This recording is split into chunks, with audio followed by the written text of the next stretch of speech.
Hello everybody, and welcome to Under Heaven. I don't really know much about this game. I saw that it was like coming out soon, and I was like, well, I'll play that on the day of release. Let's go! So I didn't really look into it too much, because I just want to like get in there, right? I don't know. Also, I hope I said that name right. I don't know, man. I almost said Under Haven, and I was like, that says heaven, right? And so those words look the same to me. It's fine. You know what? We're not gonna dawdle. We're just gonna hit start, right? They broke their backs, lifting Molochs to heaven. Moloch?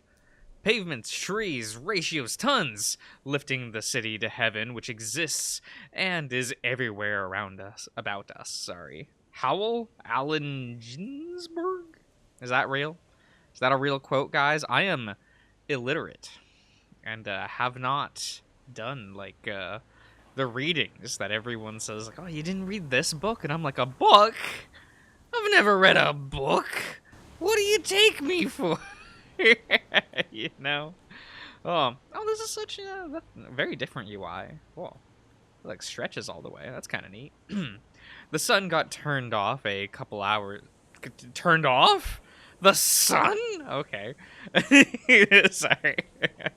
The corner stores and bars are still casting colored lights out onto the rain-slick asphalt beneath my feet. None of the few stragglers heading home would remember me if they glimpsed me. Really? Okay. Is that word? Glimpsed? Okay. I avoid them anyway. I'm heading away from those lights and the people walking within them. I keep my head low as the bus leaves from the stop nearby. A lone passenger leans against the window near the back, ragged and exhausted. Soon enough, I'm down to just the streetlights. My feet hurt. The weight of my backpack rubs uncomfortably against my sodden clothes, and I haven't been able to shake this cold for the last few weeks. It's hard to clear my throat without bringing up a full coughing fit. I endure each discomfort unfeelingly. Okay, none of them matter. My memories of this place by daylight bear. Okay, bear little resemblance. Okay, that kind of bear. Okay, I'm like bear? Like it's the cuddly big forest dogs? A little resemblance to the looming shapes of the distance. Boarded up warehouses. At first, I struggle to navigate the darkened streets. But my feet now know the way better than I do. I find myself standing at the destination I scouted out earlier. Jonah and Sons? Not the most descriptive name. I'd guessed it used to be a machining or repair shop from what I could glimpse through the window during the day. I glance up and down the street and notice a stray headlight in the distance. I pause, alert. It brightens, but then exhausts as the truck turns away. The bars are too distant to hear now. Rainfall on the dilapidated roof muffles the sounds of the city. I breathe in and let the moment fill me. If it weren't for the occasional distant traffic, I could imagine myself the last person alive. There's something empowering in that. Something freeing. Like I could step from the asphalt and fly. I'm finally truly alone. That feeling, I draw it out. That's what I need. This is what it takes. This is what it takes to set things right. My thoughts cast back to the bus driver and the scattered late-night stragglers. I quietly wish them well, and I turn toward the nearest building. My weight on the chain-link fence stings my fingers. I climb slowly, carefully, testing each foothold on the rain-slick metal. Near the top, I cling to the fence with my left hand, fishing in my pocket with my right. The barbed wire is thin, and even one hand I'm able to awkwardly snip through it with a wire cutter. Once the barbed wire is cut, I carefully grab it with the wire cutter and peel it aside to make a large enough gap for me to cross over. Maybe it's pointless to care about cuts and scrapes, considering everything. Maybe I'm being selfish, but I don't want to be hurt.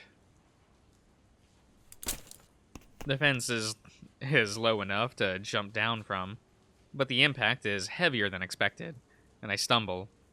I steady myself, looking around. My heartbeat quickens as I begin my trespass. I don't know whether to sprint or to try to look like I belong. I end up just walking quickly, making my way closer.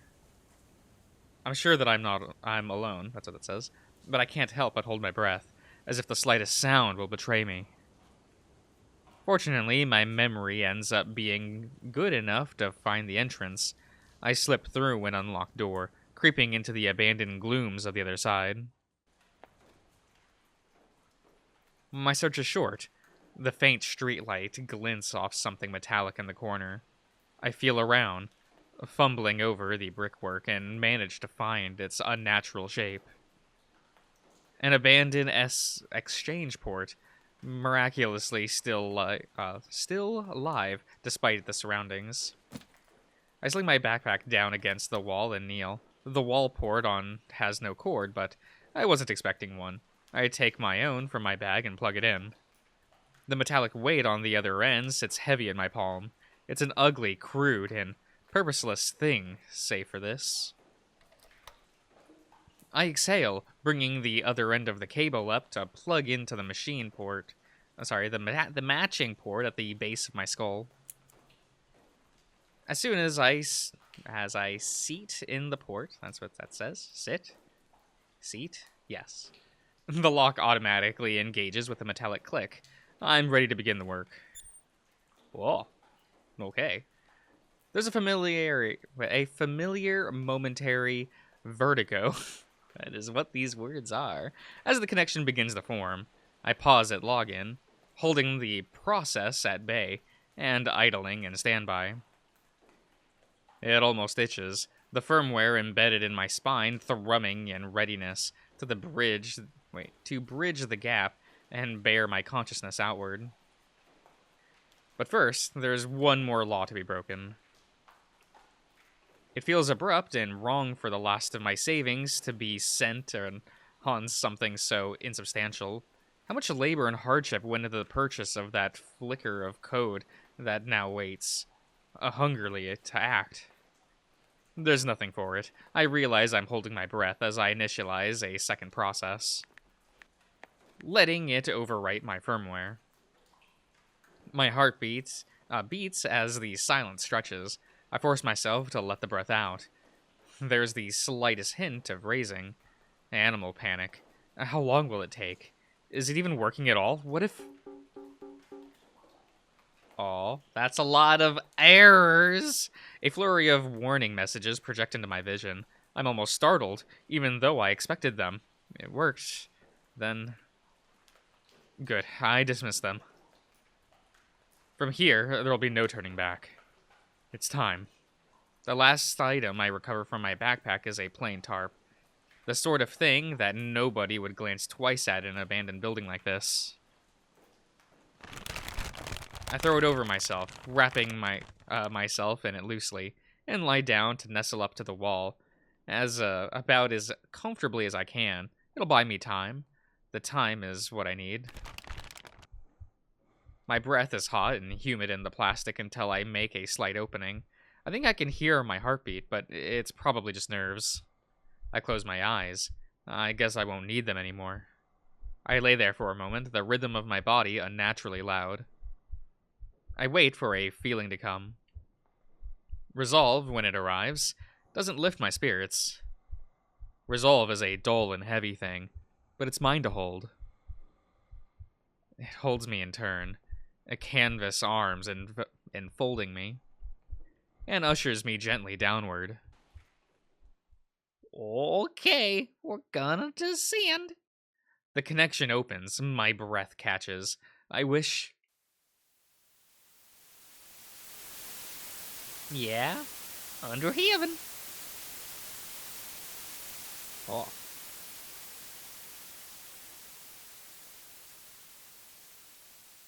Well, that's a neat title card. Part 1, The Underworld. Very welcoming. We love to see it. 2 years later? Over 2 years. I hope we were just cocooned in the bag for that long. That'd be funny. I've never held a dandelion in my hand. I know about them. Records exist. I've seen pictures from the surface. I could describe their structure and color conversationally, sorry. Once, on a whim, I dove deeper into the archives, unfurled the taxonomic tree of life to try to understand them down to the tissue, the cell, the molecule. But I've never held a dandelion in my hand. There exists an essence and experience forever beyond my reach. Then again, maybe the truth of a dandelion is just as far from the limited reach of the senses as I am from holding a dandelion. Maybe there's something deeper and truer there that escapes the people who lived on the surface, just as surely as it now escapes me. Maybe I flatter myself to imagine I could ever grasp it, that I could form some true connection with it, and could know it through the heritage between it. And the thought form that I've conjured and given substance in my hand, it, like everything else in this simulation, is not real, but it is mine. My thumb strokes over the yellow head, feeling its softness as it bends. At my touch, the blossoms progress to seeds. It's strange to imagine weeding out such a beautiful flower, but that experience, too, is lost. I hold on to that feeling, the loss of a thing never experienced. My focus tightens. There's another feeling, a notion of receding and distant wander, as ephemeral as the dandelion's soft seeds. The seeds themselves. What if they're the way to... What does this say?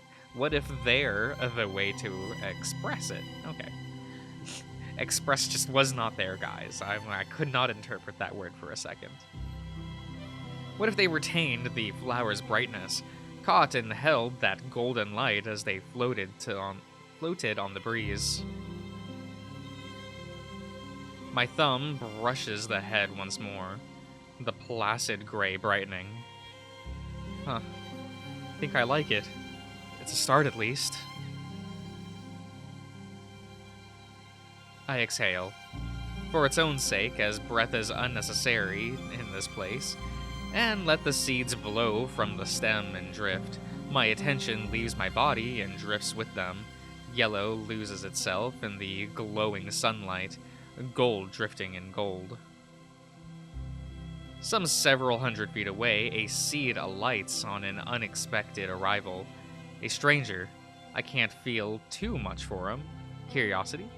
And maybe just the slightest sliver of wonder. I wasn't planning on entertaining, but... I let go of myself, my avatar disappearing as I flow into the world. It comes easily to me these days. I become the forest for my visitor. A breath of wind stirs my leaves as the visitor, a goat, handsome in a light and lean sort of way, treads uncertainly into the glade. He's drawn in by the spectacle of me. Good, but I won't hold his interest forever. My scene is missing direction. I draw a line of motion just behind him, beating wings of a spray of impossible feathers. I keep the detail low. It isn't meant to be perceived directly, and it won't be. It works. He whirls around, catching just enough. It impels him forward, and I offer the sound of running water ahead to keep him moving. I curve a river attractively across the earth and draw down a luminous sunbeam through the canopy, catching its shape in the spray. Where the river bends, where my guest can just glimpse the bird as it vanishes beyond his sight and into nothingness. I finish the tableau with a figure. A seated red fox faces away from the goat, nude and letting his legs dangle listlessly above the river's edge. When the goat breaks the tree line, the fox, I, as my new avatar, look back over his shoulder. The smile is hard to perfect. As something subtle, melancholic. Melancholy? That's what that says. Something elusive. And then I push off the stone and vanish into the water. I don't bother maintaining my fox self once I'm beyond my guest's view of... What does this say? Sorry, guys. I'm beyond my guest's field of view. Once more, dissolving into nothingness as easily as I did mere moments ago. The visitor stands there, staring at the distant bank. It's a strong enough image to end on, I think. I don't have time for an extended session, and I nudge the path out under his feet so that he'll find his own way to the exit. I feel sorry for rushing him. I'll give him a minute, but I really do need to get going. Lark? Playing the hits, are we? Ah. I can feel the speaker's presence back in the clearing, past the detailed parts of my forest self that my guests and I are focused on. Far enough, too, to appear to... Sorry, guys. To the new visitor without alerting the goat that picks his way along the gentle guiding path. I always hate talking without an actual body. It's only a lark who's dropped in, so I don't bother coming up with anything novel. I draw myself down to the water of my own body, my own limbs, my own antlers. And re-emerge in the glade I'd left behind. Julian? Okay. Why are you naked? Okay. You started it with the fox. Am I not following your artistic vision? You know, heartbreaking, Edenic beauty, and certain naturalistic and innocent sexual undertones, that sort of thing. I'm sure your guest would have been into it, and you, if you'd given him the chance. Oh, so, you're mocking me. Yes, but I wouldn't bother if I didn't think you were onto something. I sigh, rubbing my forehead. I know, it's shit. It isn't shit, but it isn't done. Right. You're right, it's not. I keep going back and forth. I start with the research, tweak things to try to sharpen it and capture a feeling more than a place, but every time I just end up feeling self-conscious and stupid about the whole thing. It's too indulgent. It's practically emotional pornography, and then I dial it back until I end up back where I started. Well, look who's suddenly too good for pornography. You're right that you're being self-conscious. That's your problem. You're so self-conscious that you're afraid of any real glimpse of you being present in the work. You're trying to disappear. And without you, the work says nothing. So, dial it back is a mistake. If anything, you should commit fully to the changes from bare reality. Create what you actually want to be, instead of what it is. You're the one that's just making fun of my artistic vision. Because you haven't committed to one yet. You're trying to capture a feeling. Well, what feeling? What are we doing here?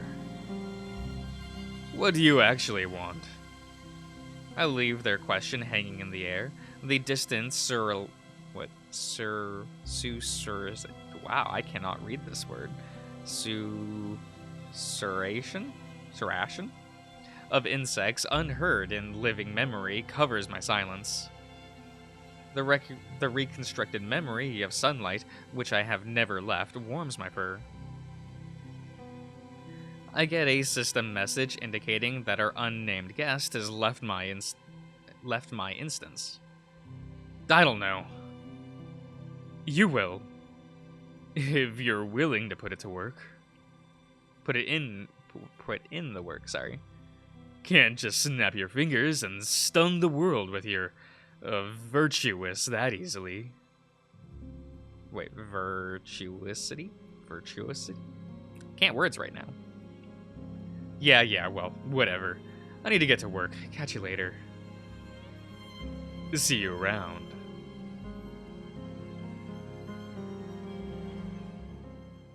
With only a thought, the instance is closed and I begin disconnecting from the exchange. There's always the moment of vertigo, not even darkness, but nothingness, the space between avatars and bodies, between perception and reality. Something is oppressive. Sometimes it's almost cozy. Sometimes I worry that something went wrong and wonder whether I might drift unfeeling in the void until the end of time. Today I pay it no mind as I mull over Lark's words. Oh, okay. And then I'm lying in my room, conscious of the cable at the base of my head, disengaging its locks from manual ejection. Yes. I roll my shoulders to work out the stiffness from lying still for so long. Even though I wasn't using them, the Gen 2 ports running down my spine always gets uncomfortable when I'm on my bed for too long. Getting up will probably be sore. Yep, I wince as I turn to sit on my bed, hunching forward a bit to stretch my back out. I reach up and unplug the exchange cable before raising to my feet. My uniform drapes over some hangers. Work didn't pay for it, but at least it's pretty simple. Just a plain utilitarian jumpsuit with holes along the back to fit my Gen 2 ports, and, of course, my badge is the card holder in front. Clear Rights Sanitation and Janitorial Services, Julian Halford, a drone operations technician. Not the most glamorous work, but being able to control enough drones to replace a whole set of janitors pays enough to get by. Lark's words are still rolling around in my head as I pull the uniform on. They're right. Or at least gesturing towards something right. And it irks me. What am I really doing with that instance anyway? I don't know. Maybe I should just double down on it being indulgent and pleasant and all that. But it feels like a waste. The ability to shape reality within the Engage. God knows how many hours of research on the world outside, and the best I can do is kind of fuck around with the lighting and colors. Come on. Anyways, it's not the kind of problem I'm going to solve in the next 5 minutes. I leave my room, glancing down the hall to Lark's door. Closed, of course, and I imagine they'll be getting up to more interesting things that I will at work. Oh, well. I take the stairs down to the first floor and head towards the kitchen. Oh. Okay. I end up running into Alex, grabbing some leftovers from the fridge. Oh, hey! You about to head out? Yeah, just grabbing some coffee first. The afternoon shift today. Yep. The oven clock reads a little afternoon. I should be good on time. I scoop some grounds into the basket and start the coffee maker before noticing the odd silence, and I glance over at Alex again. He leans against the counter with arms crossed and brow furrowed, staring at the floor like he's considering something. Something up? Oh, are you doing a short shift today? We're having folks over tonight, remember? Yeah, I tried to get today off, but you know how it is. And Clean Right doesn't let us trade shifts, not unless someone's sick. On the bright side, it's only 8 hours. A short shift. I won't exactly be on time, but things were probably going late, right? Yeah, for sure. I was just hoping you could help with, well, you know. Sorry. I don't know. What's up? Well, I don't know, man. Do you think Amir, is that how that's pronounced, is going to be good for tonight? Oh, right. I guess it's hard to say for sure, but he did seem open to it. Maybe he just wants to take his mind off things. Not hard to imagine why he would. For sure, but... And I mean, me too, obviously. Just worrying if he's going to be a problem. People are going to be showing up to have fun. Not really sure what to do if he ends up not being able to handle it. I think about it with a low hum, pouring the coffee into my thermos. I add a bit of sugar, no cream, and grab a protein bar from the pantry. I don't know. I worry about him, too, but if he said he's up for it, I think he just has to trust him. That we just have to trust him. I know. Well, anyway, I'm probably getting worked up over nothing. I guess I'll see you when I see you. Yeah, I should get going. Catch you later. Later! Thermos in hand, I head for the front door. Aw. Okay, guys, I'm gonna end the part here, so I do hope that you've all enjoyed, and I'll see you guys around.